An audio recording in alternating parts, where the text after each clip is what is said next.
आप सभी को नमस्ते। क्लास 11th की मैथ्स में जो हमने पहला चैप्टर शुरू किया था सेट थ्योरी, उसमें हमने कुछ चीज़ें पढ़ी थी कि सेट क्या होता है। सबसे पहले हमने देखा था कि ये एक कलेक्शन है, उसके बाद रिप्रेजेंटेशन ऑफ सेट के बारे में बात की थी। आज हम लोग यहाँ पर कुछ अधिक टॉपिक्स को डिस्कस करेंगे। पिछले लेक्चर में भी हमने बताया था कि subset, proper subset, super set और पावर सेट को डिस्कस करेंगे। कुछ एक्स्ट्रा चीज़ें भी अगर टाइम मिल सका तो यहाँ पर हम लोग डिस्कस कर लेंगे। इसका मतलब इस लेक्चर में काफ़ी कुछ नई चीज़ें हमें सीखने को मिलेंगी। ठीक है, सबसे पहले देख लें कि क्या क्या हमारे टारगेट्स रहेंगे इस लेक्चर में, कि हम क्या क्या कवर करना चाहते हैं। सबसे पहली चीज़ सबसेट, जो कि वादा किया था, प्रॉपर सबसेट,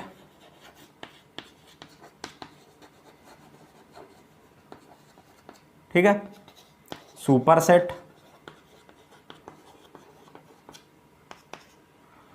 फिर उसके बाद पावर सेट, इंटरवल्स, ठीक है, फिर उसके बाद हम लोग देख लेंगे यूनियन ऑफ सेट, प्रॉपर्टीज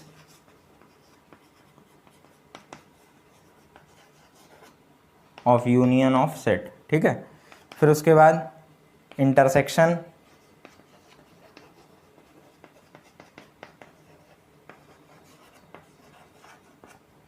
उसकी प्रॉपर्टी, और लास्ट टॉपिक देख लेंगे difference of set.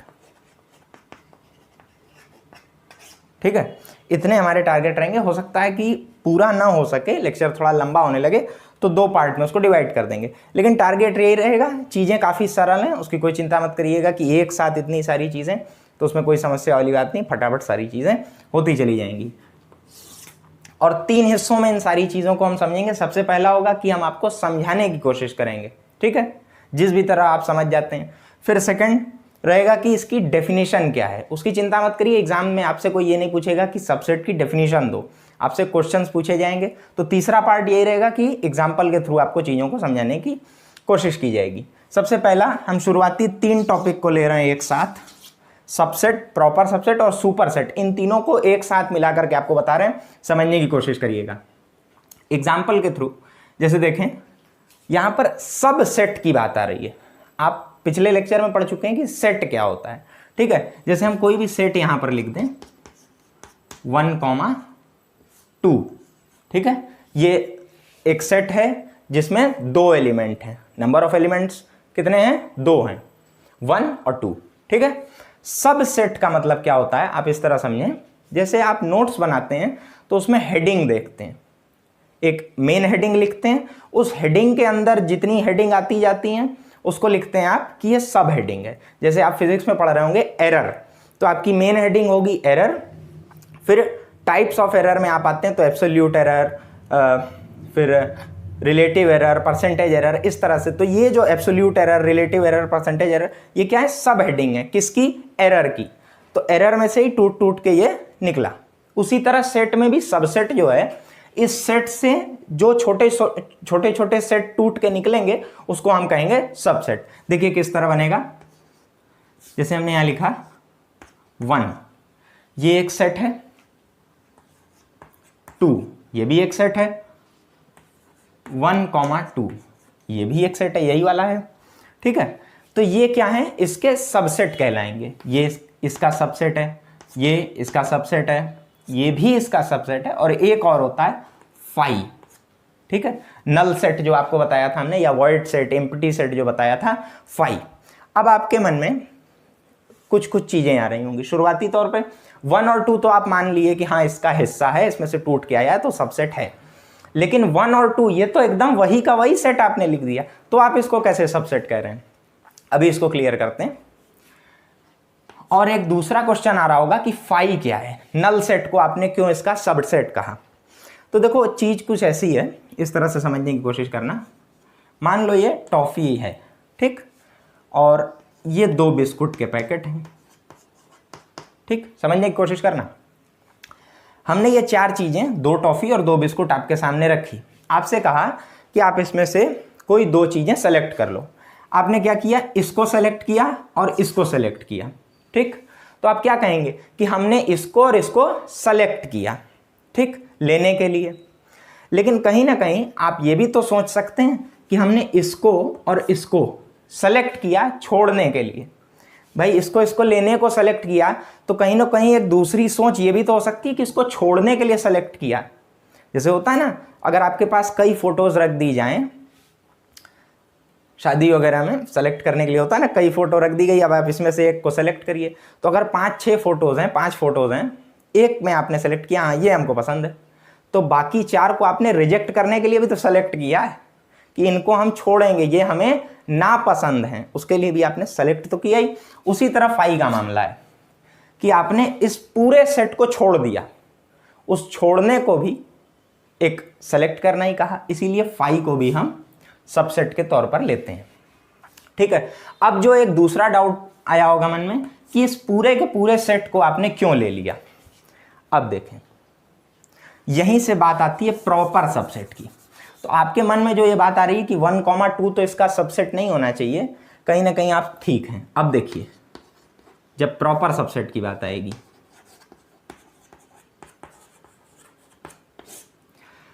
Proper subset जब हमसे कोई लिखने को कहेगा किसका, 1,2 का, तो हम सिर्फ यही लिख पाएंगे। और 5 मतलब 1 जो है इसका प्रॉपर सबसेट है, 2 जो है इसका प्रॉपर सबसेट है, 5 जो है इसका प्रॉपर सबसेट है। लेकिन 1,2 इसका सबसेट जरूर है लेकिन प्रॉपर सबसेट नहीं है। टुकड़ा तो है लेकिन सही मायने में बात पचने वाली नहीं है, तो प्रॉपर सबसेट नहीं है, प्रॉपर सबसेट नहीं है। ठीक है, बात समझ में आ रही होगी। सेट का सबसेट में भी प्रॉपर सबसेट। अब उसके बाद आती है बात सुपर सेट।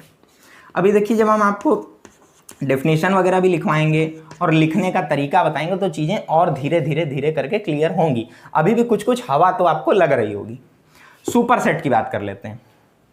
अगर जैसे हमने कहा कि 1 जो है, 1 इज प्रॉपर सबसेट ऑफ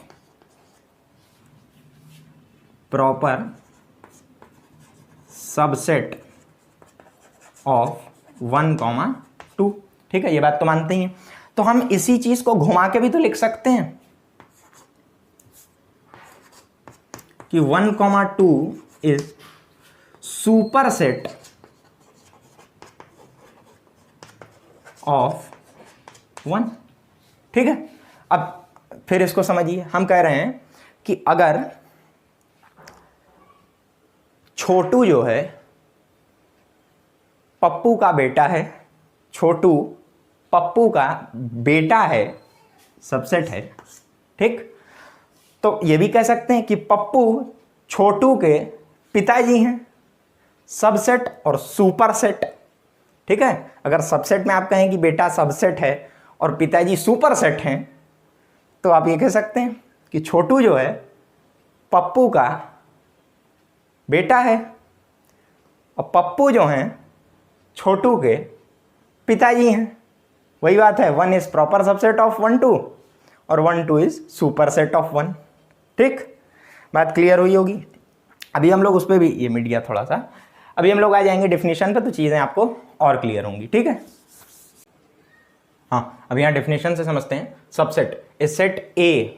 ठीक है, सेट कोई एक सेट है A, set A is set to be a subset of set B. ठीक है, कोई दूसरा सेट है B, A is set to be a subset of set B if every element of A is also an element of B.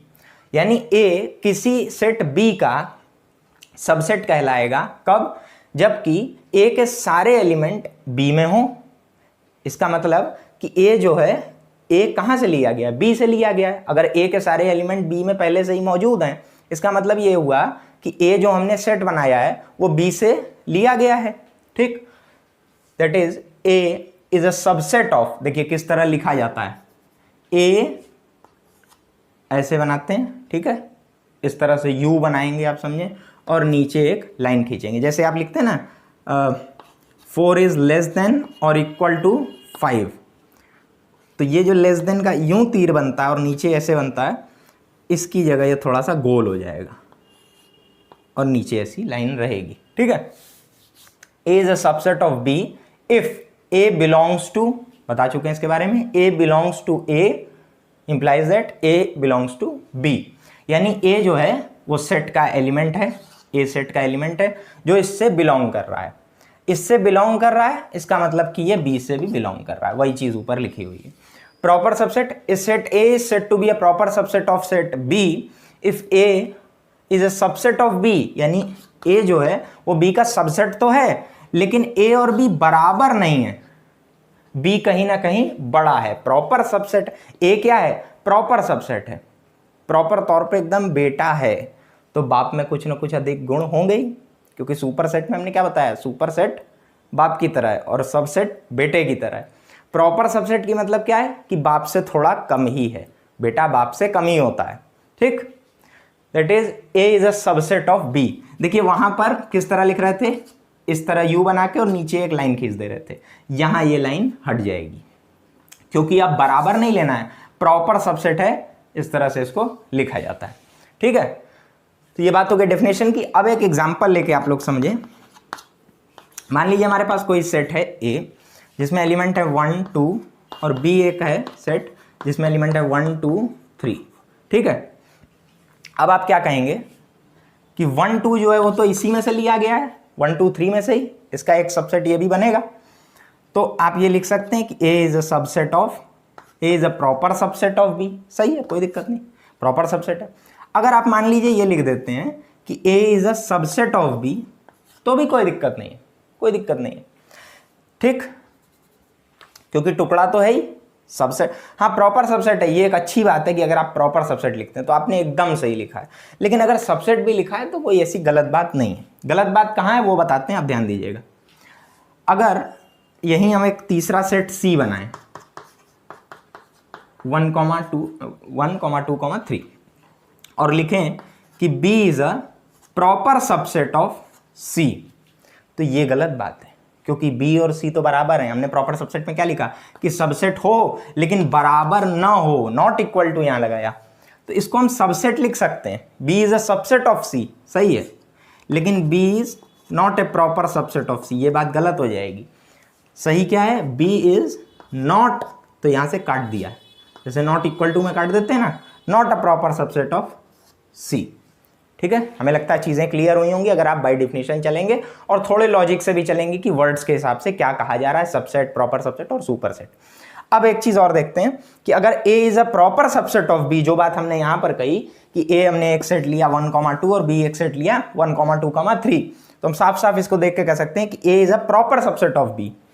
इससे क्या मिलेगा हमें कि B is a super set of A, ठीक, क्योंकि A अगर B का बेटा है तो B उसके पिताजी हैं, ठीक हो गई बात। अब आगे चलते हैं, इंटरवल्स की थोड़ी सी बात कर लेते हैं, ठीक है। इंटरवल देखो बहुत ही सिंपल चीज है, ठीक है, थोड़ा सा अगर समय दोगे तो तुरंत समझ में आ जाएगा, छोड़ दोगे तो बहुत पछताओगे, क्योंकि आगे आपको टीचर समझाते नहीं फिरेंगे, फटाफट लिखेंगे, आपको समझना है कि वो क्या लिखना चाहते हैं। देखो मान लो हमने यहाँ पर एक नंबर लाइन खींची, ठीक है, यहाँ हमने एक नंबर लाइन खींची, यहाँ है माइनस इनफाइनाइट, यहाँ है प्लस इनफाइनाइट और यहाँ बीच में 0 है, ठीक, यहाँ 1 है, यहाँ 2 है, चलो पॉजिटिव में ही चलते हैं, ठीक है। अब देखो 0 से लेके 1 तक अगर रियल नंबर की बात करें, ये हमने क्या खींची है, रियल नंबर लाइन,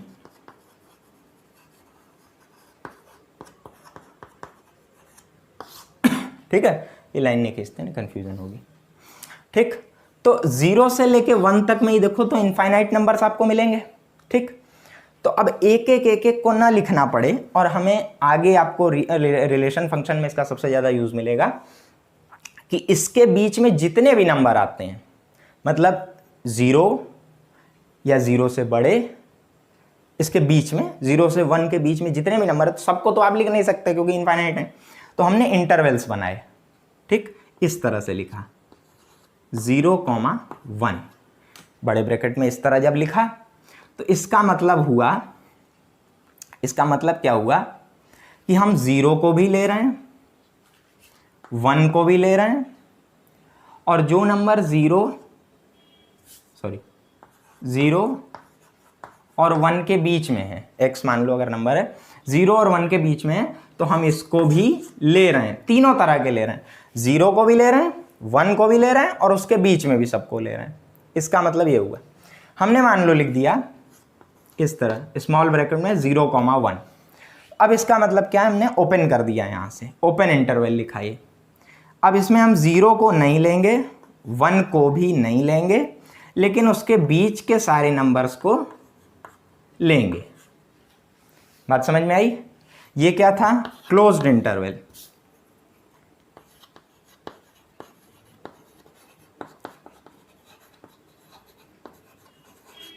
ये क्या है, ओपन इंटरवल।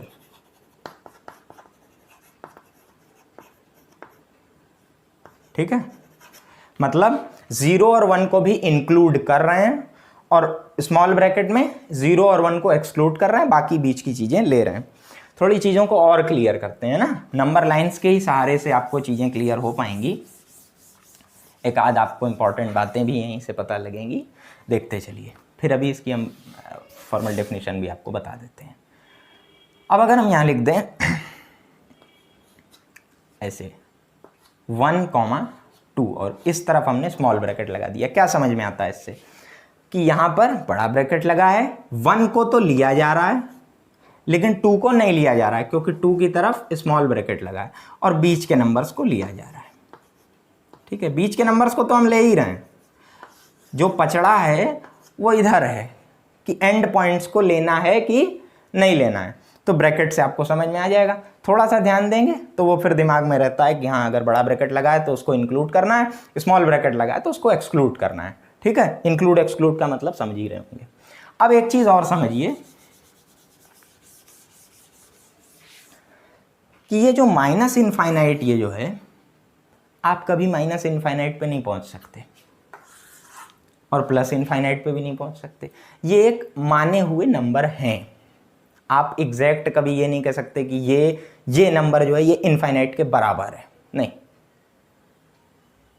ठीक है, 2 एक नंबर है, 3 एक नंबर है, बहुत बड़ा आप कोई नंबर बोले 1 करोड़ 10 करोड़ कितना बड़ा नंबर बोले वो एक नंबर है, लेकिन इनफाइनाइट को आप कभी भी ये नहीं कह सकते कि ये जो है ना ये इनफाइनाइट के बराबर है, नहीं कह सकते। इनफाइनाइट कोई ऐसा फिक्स नंबर नहीं है जिस पे आप पहुंच सकें या पहुंच के खड़े हो सकें, आप सिर्फ इसके पास जाने की कोशिश कर सकते हैं। माइनस इनफाइनाइट के भी आप पास जाने की कोशिश कर सकते हैं। ये जो हम लाइन बोल रहे हैं ना पास जाने वाली, इसको दिमाग में रखिएगा, ये आके लिमिट वगैरह में हम फिर यूज करेंगे कि इनफाइनाइट के आप पास जा रहे हैं, माइनस इनफाइनाइट के पास जा रहे हैं, एग्जैक्ट उस पर नहीं पहुंच रहे हैं। ठीक, तो जब भी आप इंटरवल लिखेंगे, जैसे जब हमको लिखना होता है real number, total real number को जब लिखना होता है तो हम लोग इस तरह से दिखाते हैं, माइनस इनफाइनाइट से इनफाइनाइट तक। इसका क्या मतलब हुआ कि माइनस इनफाइनाइट से लेके इनफाइनाइट तक के सारे नंबर्स, और चूंकि दोनों तरफ हमने स्मॉल ब्रैकेट लगाया, फिर से देख लें, स्मॉल ब्रैकेट लगाया मतलब हम माइनस इनफाइनाइट को एक्सक्लूड कर रहे हैं और प्लस इनफाइनाइट को भी एक्सक्लूड कर रहे हैं, इनको ले नहीं रहे हैं। कभी भी आप ये मत लिखिएगा, सॉरी ये आप नहीं लिख सकते, दोनों को आप एक्सक्लूड करेंगे। ठीक है, ये बात रही इंटरवल की। हम देख रहे हैं पावर सेट, द कलेक्शन या सेट कह लें आप, of all subset of a set A, यानी कोई सेट ए है उसके सबसेट, अच्छा, is called the proper set of power set of A. ठीक है, और it is denoted by P of A. हो सकता है चीज़ें ना क्लियर हुई हूँ, एग्जाम्पल के तौर पे समझिए, तुरंत समझ में आ जाएगा। अगर मान लो हमारे पास कोई सेट है ए, कैसा है, ए कॉमा बी, 2 एलिमेंट्स हैं उसके ए और बी, सेट क्या है ए, कैपिटल ए, कैपिटल लेटर से दिखाते हैं ना। इसके हम सबसेट बनाने की कोशिश करें, कैसे बनाएंगे सबसेट, क्या क्या बनेगा, एक बनेगा ए, एक बनेगा बी, एक बनेगा दोनों को लेकर के, हाँ, और एक होगा फाई, यानी कुछ नहीं, नल सेट। ठीक है, अब इसके जितने भी सबसेट बने, इस सेट ए के जितने भी सबसेट बने, उन सारे सबसेट का अगर हम एक सेट बना दें, उसको हम कहते हैं पावर सेट ऑफ ए, और लिखते हैं इस तरह। बात समझ में आई? कोई भी सेट है हमारे पास, उसमें जितने भी एलिमेंट हो, कोई सेट है, उसके सारे सबसेट लिखे, उस सारे सबसेट का एक सेट बना लिया, उसको कहा पावर सेट। सेट के सबसेट का सेट पावर सेट। बात समझ में आ गई होगी। एक चीज और जो छूट गई थी सबसेट बताते समय, ध्यान दीजिएगा यहां पर। अगर कोई सेट आपके पास जैसे यही था ए, तो अगर आपसे पूछे कोई कि नंबर ऑफ सबसेट, तो आप कैसे बताएंगे? ठीक है, नंबर ऑफ सबसेट का ये होता है, फॉर्मूला है, आगे हम परम्यूटेशन कॉम्बिनेशन जब इसी साल जब आपको बताया जाएगा तो उस समय पहले ही लेक्चर में एक्चुअल कंसेप्ट इसका बता दिया जाएगा कि किस तरह ये आया। 2 के पावर n, ऐसा कर देते हैं अगर n एलिमेंट हो सेट में। जैसे देख लीजिए आप, सेट A में number of elements in set A is 2, A और B ये दो हैं, तो इसमें number of subset of A क्या आएगा? 2 के पावर 2 विच इज 4। आप इसके सबसेट बना के देख लीजिए क्या क्या बनेंगे। A बनेगा, B बनेगा, AB बनेगा और एक 5 बनेगा। देखिए 4 बनेगा, उससे ज़्यादा बनेगा नहीं। एक और एग्जांपल लेते हैं, आपको संतुष्टि हो जाए। कोई एक B सेट लिया जिसमें एलिमेंट रखे 1, 2, 3। Number of elements in set B is 3, तो इसके सबसेट का नंबर कितना हो जाएगा? Number of subset of B 2 के पावर 3 जो कि होता है 8। अब देखना 8 बनेंगे इसके, कैसे? वैसे आपको चीज़ें समझ में आ रही होंगी क्योंकि आपने 10th क्लास में प्रोबेबिलिटी पढ़ी होगी। ठीक है, क्या क्या बनेगा? एक होगा 1, 2, पहले तो इंडिविजुअल लेते चलते हैं, 1, 2, 3। अब पेयर वाइज 1, 2, 1, 3, हाँ 2, 3। अब तीनों को एक साथ ले लिया 1, 2, 3 और फिर एक 5 तो रहेगा ही। 5 को मत भूलिएगा कभी भी। देखिए गिनिए 1, 2, 3, 4, 5, 6, 7, 8। 8 बनना चाहिए था, 8 बना। आप आगे भी चेक कर सकते हैं, 4 एलिमेंट ले लेंगे तो 16 बनेंगे। 2 के पावर n एलिमेंट रहेंगे तो 2 के पावर n सबसेट बनेंगे। ठीक है, इस की पॉइंट को जरूर याद रखिएगा। ठीक है, तो अगले लेक्चर में हमारा टॉपिक रहेगा ऑपरेशंस ऑन सेट। ऑपरेशन के तौर पर आपको यूनियन है, इंटरसेक्शन है और डिफरेंस की बात हम लोग वहाँ पर करेंगे। काफ़ी इंपॉर्टेंट लेक्चर कल अगले दिन वाला भी रहने वाला है। यूनियन इंटरसेक्शन की बात करेंगे, बहुत ही हल्की हल्की चीज़ें। और वेन डायग्राम उसके बाद के लेक्चर में होगा। वेन डायग्राम की मदद से फिर यूनियन, इंटरसेक्शन, डिफरेंस वगैरह सारी चीज़ें फिर देख ली जाएंगी एक बार। ठीक है, पहले हम आपको सिंपल बताएंगे कि किस तरह से क्या होता है यूनियन इंटरसेक्शन, और उसके अगले लेक्चर में वेन डायग्राम की सहायता से आपको बताया जाएगा। वेन डायग्राम भी इस चैप्टर का सबसे इंपॉर्टेंट टॉपिक रहेगा। वेन डायग्राम बिल्कुल स्किप मत करिएगा क्योंकि वेन डायग्राम से ही प्रोबेबिलिटी में मज़ा आता है। ठीक है, तो आज हमने काफ़ी चीज़ें देखी, सबसेट देखा, प्रॉपर सबसेट देखा, सुपर सेट देखा, पावर सेट देखा, इंटरवल्स के बारे में आपको बताया, नंबर ऑफ सबसेट कितने मैक्सिमम बनेंगे उसके बारे में आपको बताया।